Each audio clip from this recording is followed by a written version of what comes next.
want to get into big business, they want to start with big business. The art of hustling is you start by trading into what big business does. So if you want to get into telecom, start selling all the telecom products, cell phones, whatever it is. Then you are hustling into that market, and sooner rather than later, you'll find yourself actually running the core business in telecoms. Others were state-owned entities. Some still are. Many challenges do not exist when the incumbent first entered into their market. Some operated in one industry, then switched into another. And that was trying to address the whole globalization issue. Please stay with me. These global challenges have emerged from everywhere. So if you want to be a global player, you have to understand which market, which segment, which business model, and which industry are you going to target. So you have to start off as a challenger. Now, the good thing about being a challenger is that you're nimble-footed, you are cost-conscious, you don't have a burden of the overhead structure that the incumbents have. So you have everything at your disposal. So you have nothing to lose. So if you lose, nobody knew that you ever challenged. One of the markets, one of the industries that I once challenged some years back was the beverage can manufacturing sector, where you manufacture the beverage can, not the beverages themselves, but the beverage can. We went on for 5 years and did all sorts, brought in the best technology, was about to launch it, but the economy would not allow the money that we had harnessed outside.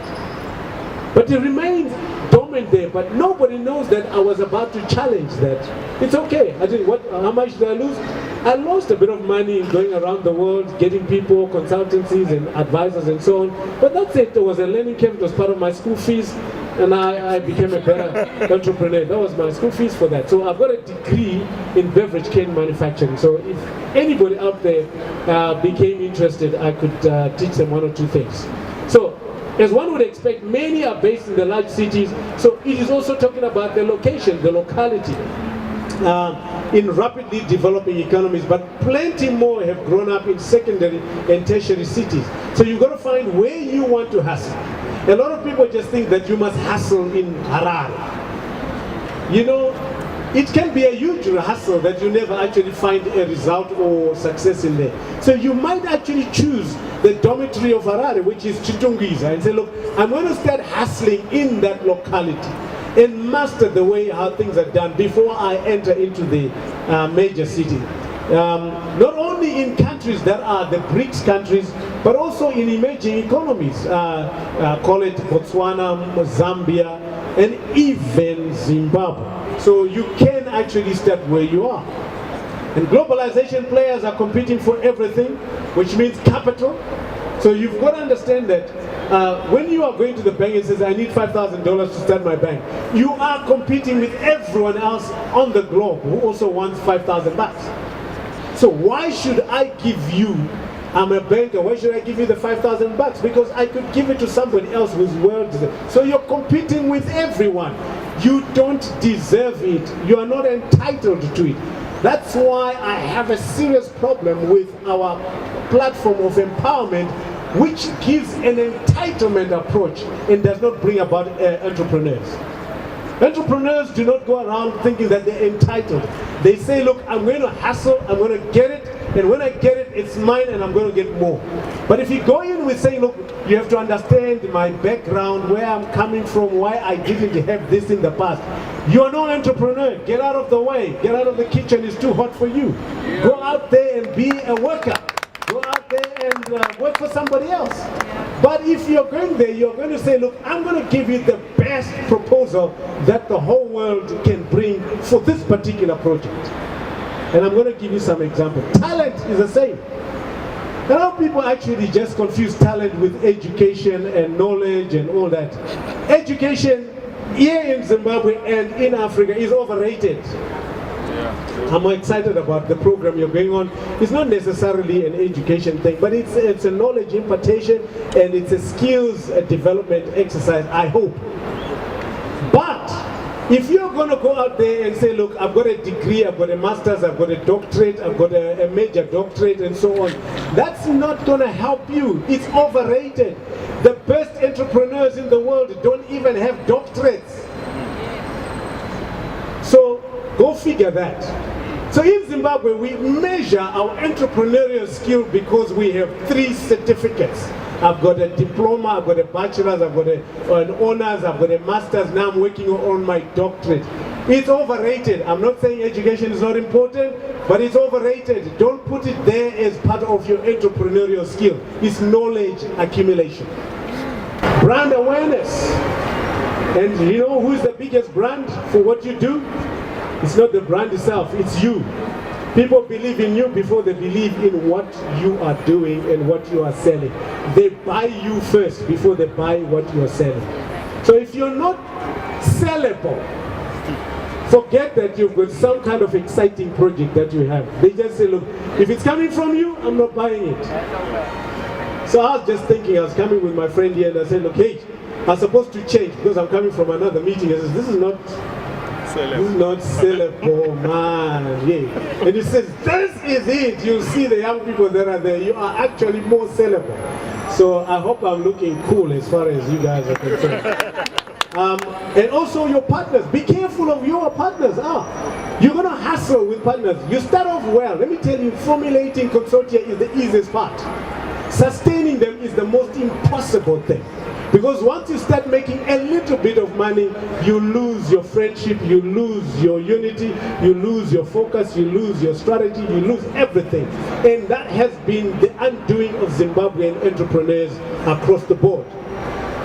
Suppliers, advisors, customers, you've got to choose your niche. One of the things I did when I was coming off the hotels, I said, look, I want to choose a niche into the food franchising. And I wasn't going to be caught up in providing everything that is food to everyone. You've got to choose your customers. I'm not a welfare organization. So I chose the middle income earners to the upper income earners. I chose those who are the nose brigade ahead of the strong rural background guy, SRBs. That's it. Now it sounds like I'm being abusive. That is my market. I'm not a member of parliament. I'm a businessman. So don't try and shoot me for the businesses I'm making, or I'm trying to create. I'm creating a market. I also knew that over 70% of my market is going to be white. So you're racist. Of course you can say that, but I want to make money. I'm not trying to make a racial equalization out of my business. No, it is about creating wealth, and I must do it legally, morally right, in the right way, and I do it that way. Are we together there? Yeah. There's gonna be times when they trash you. Now that there's social media, guess what? You guys are taking what I'm saying. It's gonna be all out there on social media. Do I care? No, it's good publicity. It's gonna go ahead and post it. Press coverage is another. And brand loyalty is about having a consistent product all the time. Don't ever think that it's about being clever with clients and customers.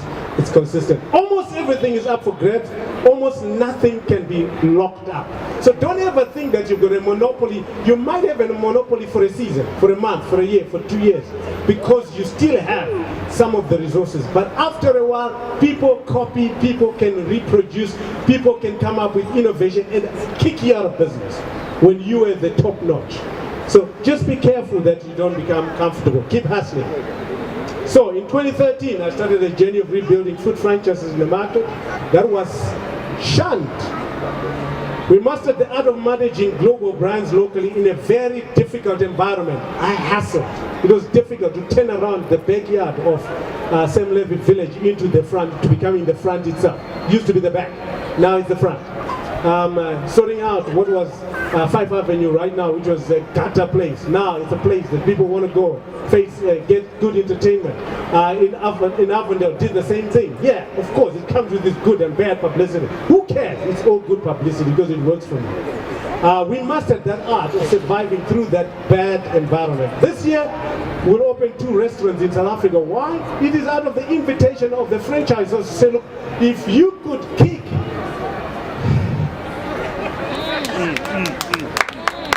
In a Zimbabwe situation, you are able to do 10 times more. So they invited me, so I opened a brand new Mug and Bean in Kyalami, a brand new shopping mall. Not even as a substitute, not because somebody failed. They said, look, you're the only guy who deserves this sweet spot in Kyalami. So we opened it in July this year. We're going to open another one in Nelspruit, an Ocean Basket in Nelspruit. Why? I'm beginning to hustle at a global level. I'm moving out of Zim. I'm hustling now in the South African market. Where they came from, I am kicking what? I'm hustling. Let me just leave you with some thoughts. What could be areas that you can hustle? For these and other stories, visit our website www.263chat.com. Follow us on Twitter @263chat and like our Facebook page 263chat.